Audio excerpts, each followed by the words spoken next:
DA নিয়ে আবারও খুব গুরুত্বপূর্ণ আপডেট। বকেয়া ডিএ মেটাতে তৎপর নবান্ন। 13 এপ্রিলের মধ্যে এসওপি জমার নির্দেশ অর্থ দপ্তরের।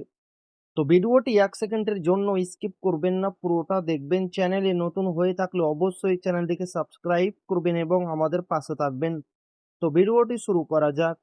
শিক্ষক ও সরকারি কর্মীদের দীর্ঘদিনের বকেয়া মহার্ঘ ভাতা বা ডিএ মেটানোর প্রক্রিয়া আরও গতিশীল করতে কড়া পদক্ষেপ করল নবান্ন।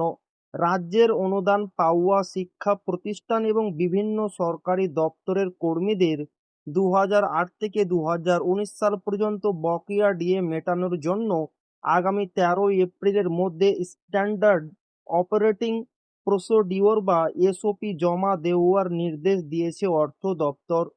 নবান্ন সূত্রে খবর, গত 1 এপ্রিলের এক উচ্চ পর্যায়ের বৈঠকে এই বকেয়া ডিএ এবং ডিআর প্রদানের রূপরেখা তৈরির জন্য সংশ্লিষ্ট অর্থ দপ্তরগুলিকে নির্দেশ দেওয়া হয়েছিল। কিন্তু নির্দিষ্ট সময় পেরিয়ে গেলেও বেশ কিছু দপ্তর এখনও সেই এসওপি পাঠায়নি। এর ফলে গোটা প্রক্রিয়াটি অকারণে থমকে রয়েছে বলে মনে করছে অর্থ দপ্তর। প্রশাসনিক কাজে এই ঢিলেমি কাটাতে এবার কড়া চিঠি পাঠানো হয়েছে উচ্চ শিক্ষা, স্কুল শিক্ষা, নগর উন্নয়ন, পরিবহন এবং পঞ্চায়েত ও গ্রামোন্নয়নের মতো গুরুত্বপূর্ণ দপ্তরগুলিকে।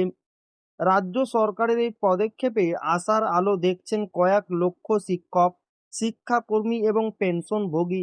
চিঠিতে স্পষ্ট জানানো হয়েছে, এসওপি জমা পড়লেই বকেয়া মেটানোর চূড়ান্ত পরিকল্পনা গ্রহণ করা হবে এবং ধাপে ধাপে তা প্রাপকদের অ্যাকাউন্টে পৌঁছে দেওয়া হবে।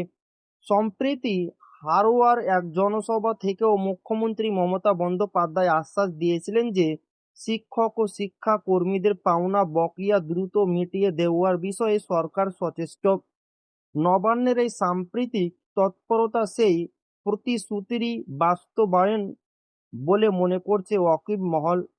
প্রশাসনিক আধিকারিকদের মতে নির্দিষ্ট সময়ের মধ্যে সমস্ত দপ্তর রিপোর্ট জমা দিলে এপ্রিল মাসের শেষভাগ থেকে বকেয়া মেটানোর প্রক্রিয়া চূড়ান্ত রূপরেখা নিতে পারে, যা বর্তমান পরিস্থিতিতে রাজ্য সরকারি কর্মীদের জন্য একটি বড়সড় স্বস্তির খবর। তো এই ছিল ডিএনএ খুব গুরুত্বপূর্ণ আপডেট যা আপনাদের মাঝে শেয়ার করলাম। তো আবারও দেখা হবে ডিএ রিলেটেড খুব গুরুত্বপূর্ণ ভিডিওতে।